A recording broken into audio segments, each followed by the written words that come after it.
Uma coisa muito comum são as pessoas me perguntarem por que a Bíblia tem tantas versões. Por que existem versões tão diferentes da Bíblia? E qual a diferença entre elas? Qual a melhor Bíblia? É isso que vamos falar agora. Fica comigo. Está começando Histórias com Jesus.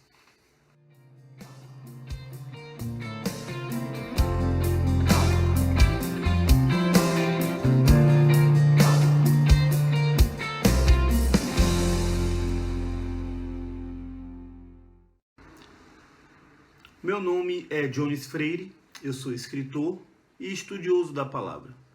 Sempre quando eu sou convidado para ministrar nas igrejas, é comum algumas pessoas me procurarem para perguntar qual a melhor versão da Bíblia para se estudar, qual a melhor tradução para se ler. E quando eu resolvi fazer esse canal, eu decidi que o primeiro vídeo seria para falar sobre isso, a melhor versão da Bíblia. A Bíblia Sagrada, como conhecemos hoje, é, na verdade, um conjunto de 66 livros. Esses 66 livros foram escritos por mais ou menos 40 homens diferentes em 3 continentes e levou cerca de 1500 anos para ser totalmente escrita como temos hoje. A maioria das pessoas que escreveram os livros que compõem a Bíblia Sagrada não se conheceram.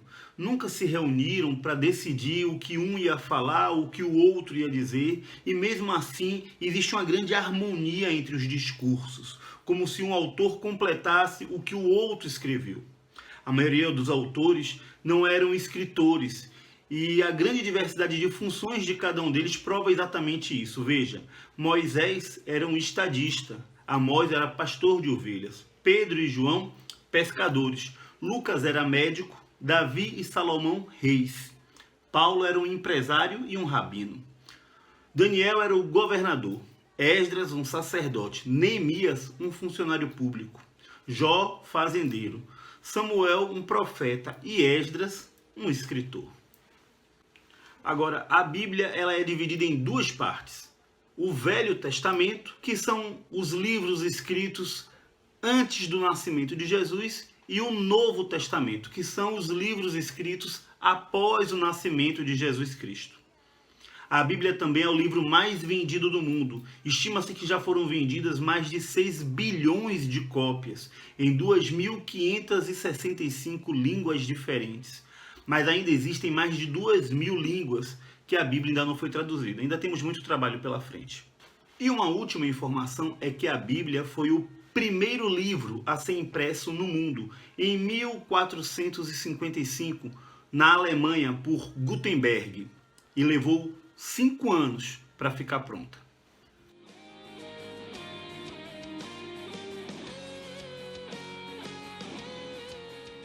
Mas, afinal de contas, de onde vem a Bíblia que nós temos hoje?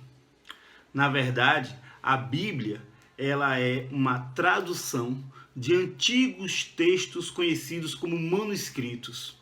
Manuscrito é um termo utilizado para referir-se a qualquer cópia antiga feita à mão de um texto também antigo.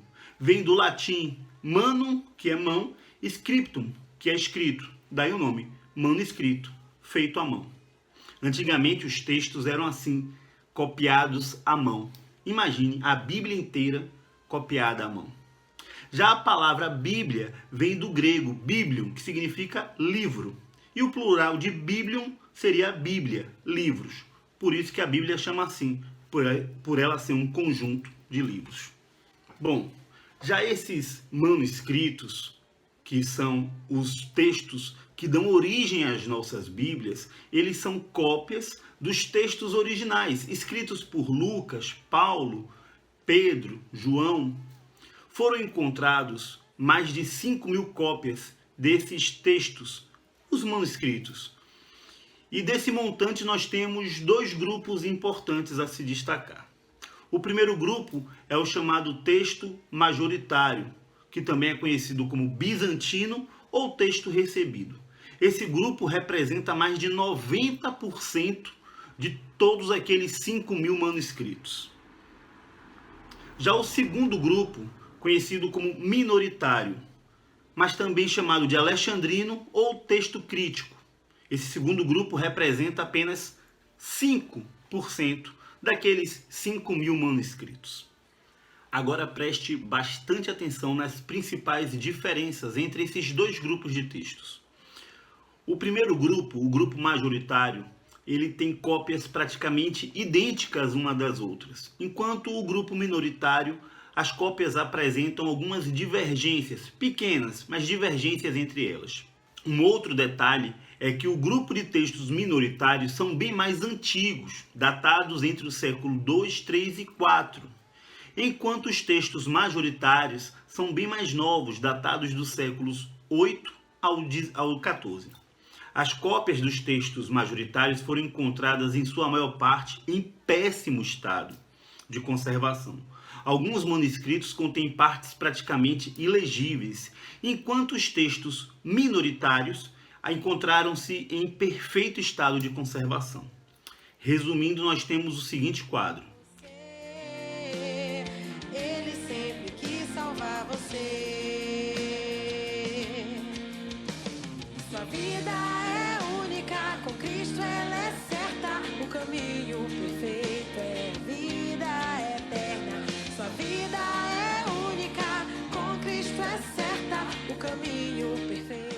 Agora, a pergunta que fica é: qual desses dois grupos é o mais próximo do original, dos escritos pelos apóstolos Paulo, Pedro e João?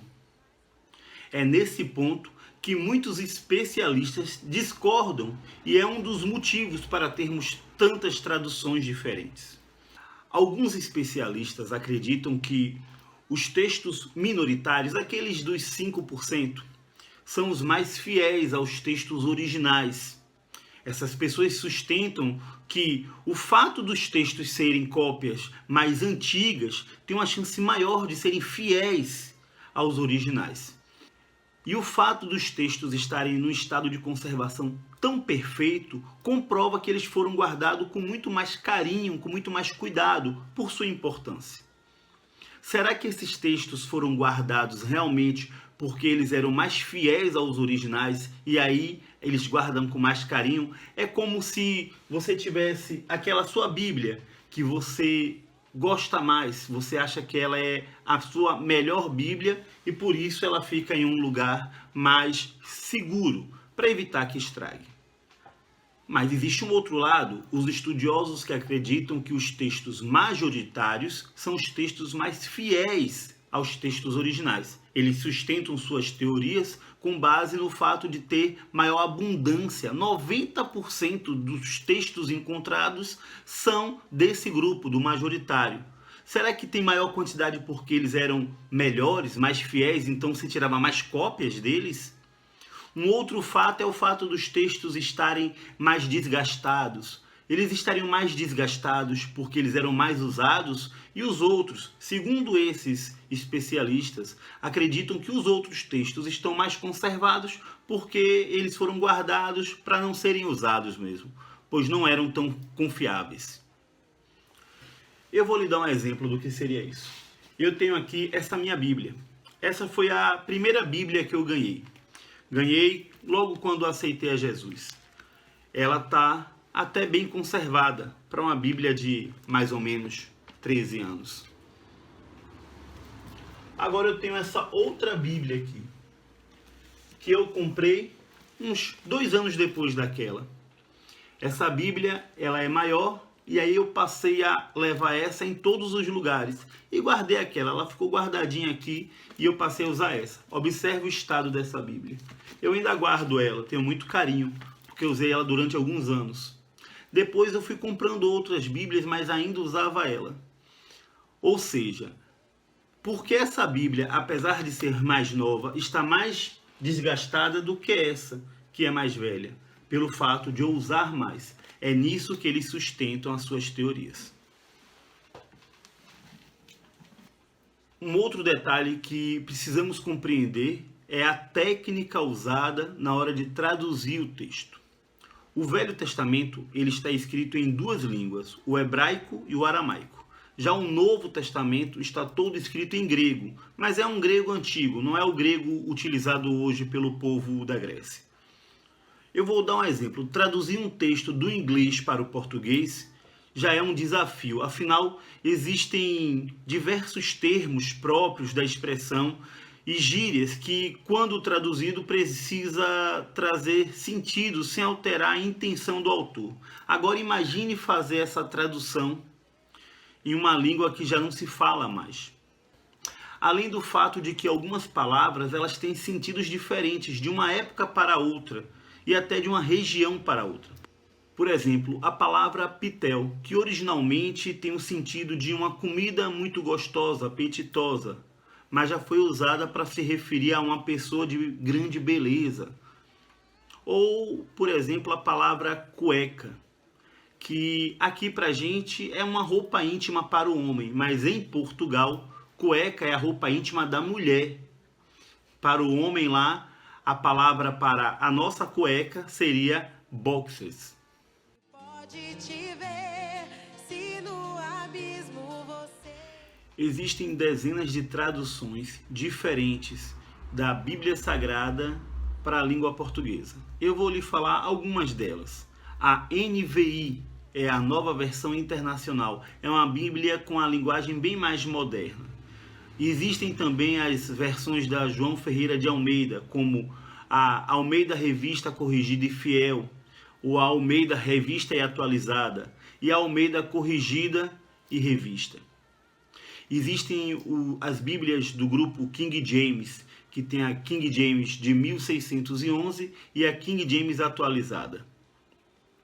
Tem a nova tradução da linguagem de hoje, NTLH, que é uma versão bem moderna para a linguagem de hoje. Tem a versão Boa Nova, a tradução do Novo Mundo e a tradução brasileira, além de versões que misturam o hebraico com o português, como a Peshitta.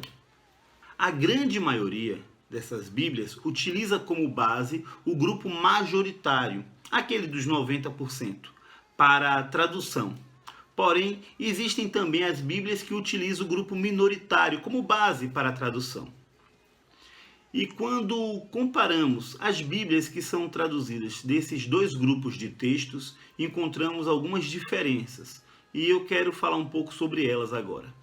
No livro de Marcos, no capítulo 16, nas versões baseadas nos textos minoritários, nós temos do versículo 1 ao versículo 8. Já nas versões baseadas nos textos majoritários, nós temos do versículo 1 ao versículo 20, ou seja, do versículo 9 ao 20, de uma versão para outra, desaparece. Isso é muito difícil de entender. Já o livro de Atos, no capítulo 9, nós temos algumas diferenças não tão grandes, mas consideráveis. Preste atenção. Atos capítulo 9, versículos 4 ao 6. Nas versões baseadas nos textos minoritários, está escrito assim. Versão NVI. Ele caiu por terra e ouviu uma voz que lhe dizia: Saulo, Saulo, por que você me persegue? Saulo perguntou: Quem és tu, Senhor? Ele respondeu: Eu sou Jesus, a quem você persegue. Levante-se, entre na cidade, alguém dirá o que você deve fazer. Agora veja esta mesma passagem em uma versão baseada nos textos majoritários. Eu vou ler na versão Almeida, Revista e Corrigida. E caindo em terra, ouviu uma voz que lhe dizia: Saulo, Saulo, por que me persegues? E ele lhe disse: Quem és tu, Senhor? E disse o Senhor: Eu sou Jesus, a quem tu persegues. Até aqui é igual. Agora veja uma parte que não está na outra versão. Duro é para ti recalcitrar contra os aguilhões. E ele, tremendo e atônito, disse: Senhor, que queres que eu faça? E disse o Senhor. Agora volta a igual à outra versão. Levanta-te e entra na cidade, e lá te será dito o que te convém fazer. Reparou que existe um trecho que desaparece de uma versão para outra? Vamos ver uma outra versão. João capítulo 1, versículo 27. Na versão minoritária, ainda na NVI.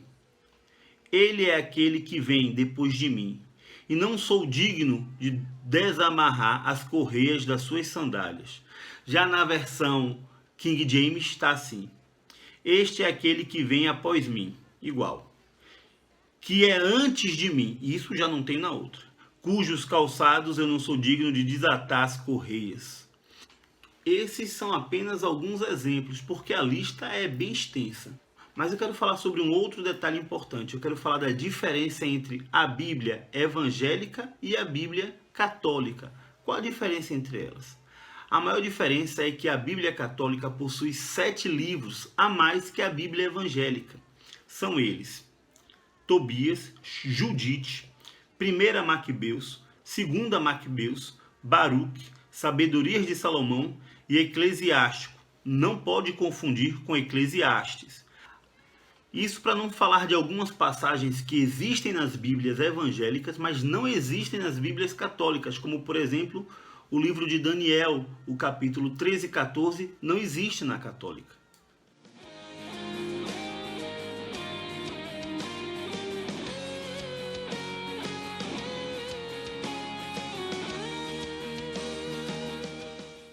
Nós já falamos que a Bíblia é o livro mais vendido do mundo, mas você sabia que ele é também o mais roubado? Exatamente. A Bíblia Sagrada é o livro mais roubado do mundo. Algumas pessoas têm mania de abrir a Bíblia de forma aleatória e através da primeira coisa que ela lê tomar alguma decisão. Essa brincadeira é mais comum do que se pensa e tem até um nome, chama bibliomancia. Mas a maioria dos especialistas não concordam com ela, porque diz que isso seria uma forma de adivinhação, o que é pecado aos olhos de Deus. Para encerrar, a República Dominicana é o único país do mundo que na sua bandeira eles têm uma Bíblia desenhada. Então, depois de tudo que falamos, qual a melhor tradução da Bíblia Sagrada? Até esse momento eu não expressei a minha opinião. Eu apenas apresentei fatos, mas respondendo a todos que sempre me perguntaram, eu acredito que essa variedade de traduções é benéfico ao reino de Deus. Porque, dependendo da pessoa, algumas traduções são mais simples de compreender do que outras versões. E isso é a vontade de Deus. Deus não é um Deus de pedra, engessado em suas ideias e sua forma de falar. Ao contrário, Deus é um Deus dinâmico e muito sábio. Ele sabe falar com a pessoa culta e estudada e também sabe falar com aquele que não estudou muito. Ele sabe falar com aquele que tem muito conhecimento teológico e sabe falar com aquele que está começando agora. Sabe falar com aquele que é muito rico e com aquele que é muito pobre. Eu quero lhe contar uma história. Imagine que uma mulher é assaltada e é agredida durante esse assalto.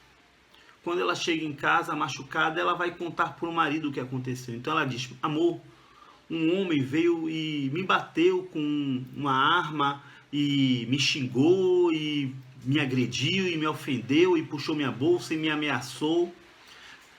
Daqui a pouco entra o seu filhinho de 5 anos e pergunta: mamãe, o que aconteceu? Aí ela conta: filhinho, a mamãe encontrou homens muito maus e esses homens falaram um monte de coisa feia para a mamãe, fizeram coisa feia com a mamãe, mas mamãe está bem. Repare que essa mulher contou a mesma história de forma diferente. Por quê? Porque os ouvintes eram diferentes. É assim que Deus faz. Deus ele vai falar de acordo com o ouvinte, com a sua maturidade espiritual, com a forma como você se aprofunda no reino. Deus ele quer falar com todos e para isso ele usa técnicas diferentes com cada um de nós. Então, finalmente respondendo à pergunta qual a versão da Bíblia comprar, eu vou lhe dar 2 conselhos. Primeiro é que converse com o seu pastor, converse com o líder da sua igreja, veja qual é a Bíblia que ele utiliza para pregar. Porque quando você comprar a Bíblia, você vai estar ali acompanhando igualmente a ele. Isso é muito importante, difícil quando o pastor está pregando e você está lendo e a sua versão está tão diferente do que ele está pregando.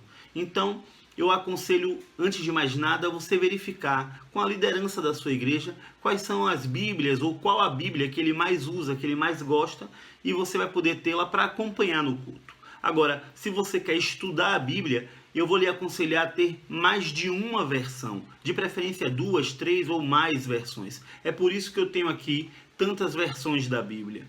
A ideia é que eu possa compará-las, fora a internet que a gente tem e a gente pode abrir várias versões diferentes da Bíblia. Eu vou lhe dar alguns conselhos aqui.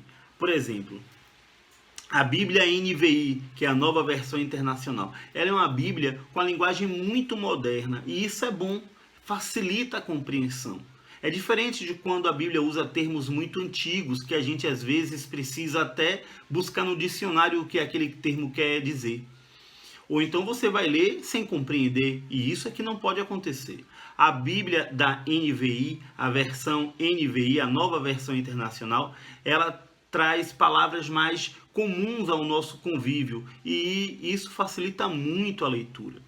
Porém, ela tem algumas divergências de outras versões, então eu lhe aconselho a ter a NVI a nível de estudo. Quando você lê numa versão e você achou que a compreensão está mais difícil, você vai para a NVI, que vai lhe trazer uma outra luz sobre aquele mesmo texto. Outra versão que eu gosto muito é a versão King James. A versão King James de 1611, ela é considerada a versão mais fiel aos textos originais. É a versão mais vendida nos Estados Unidos e na Europa. É uma das versões que mais é estudada também. Então eu aconselho você ter essa versão por conta da sua veracidade ou da garantia que é dada a ela ser mais fiel.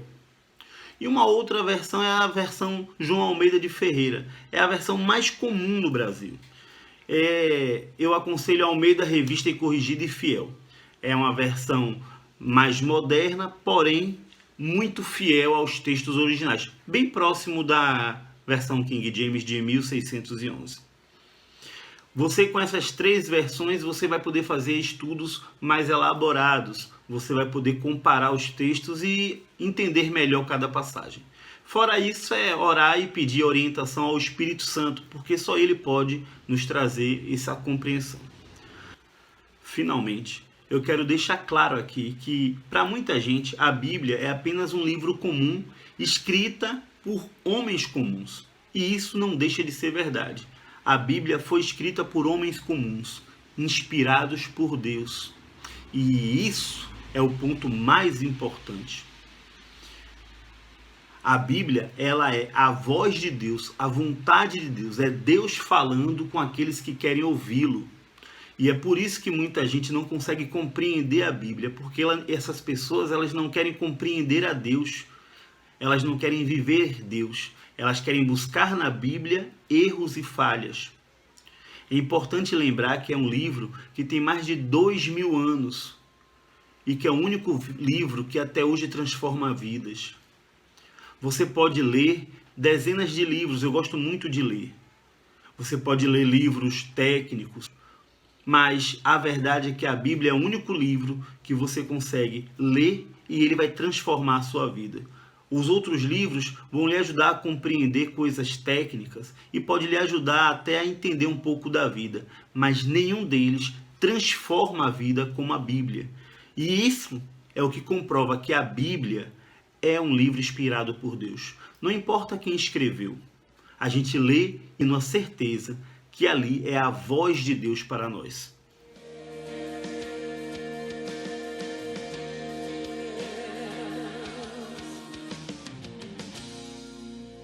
Eu quero citar uma passagem bíblica que está escrita em 2 Pedro, capítulo 1, versículos 20 e 21. Está escrito assim: sabendo isto primeiramente, que nenhuma profecia da Escritura é de particular interpretação, porque a profecia não veio no tempo antigo por vontade de homem algum, mas os homens santos de Deus falaram à medida que eram movidos pelo Espírito Santo. Essa é a tradução King James de 1611.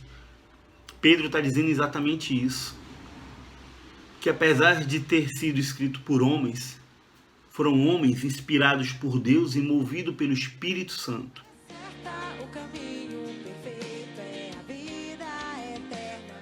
Bom, eu agradeço a sua audiência. Eu vou lhe pedir que se inscreve aí no canal e dá um like nesse vídeo. eu quero falar duas coisas antes de encerrar. Primeiro, que o objetivo desse canal é que a gente conte histórias da Bíblia, mas também histórias da nossa vida, da nossa caminhada com Jesus. E se você quer que a sua história saia aqui no canal, manda um e-mail para mim. Na descrição do vídeo tem aí o nosso e-mail, historiascomjesus@gmail.com, e você pode contar um resumo da sua história. Não precisa escrever um livro, não. Conta só um resumo dela, ou deixa o seu telefone de contato que a gente vai entrar em contato e a gente vai ouvir a sua história. Eu posso contar ela aqui, ou você mesmo pode contar, porque uma segunda-feira do mês a gente vai fazer uma live com entrevista e você pode ser um desses entrevistados. A segunda coisa que eu quero falar é sobre dois produtos. O primeiro é o meu livro, que está sendo lançado agora, A Grandeza do Ser. No próximo vídeo eu já vou trazer a data de lançamento e o local. Espero você lá. E o outro produto é essa linda caneca da Moriarty. Moriarty é uma empresa de produtos personalizados que está fazendo muito sucesso. Na descrição do vídeo eu vou deixar o contato também. Eu agradeço essa grande oportunidade e que Jesus abençoe você.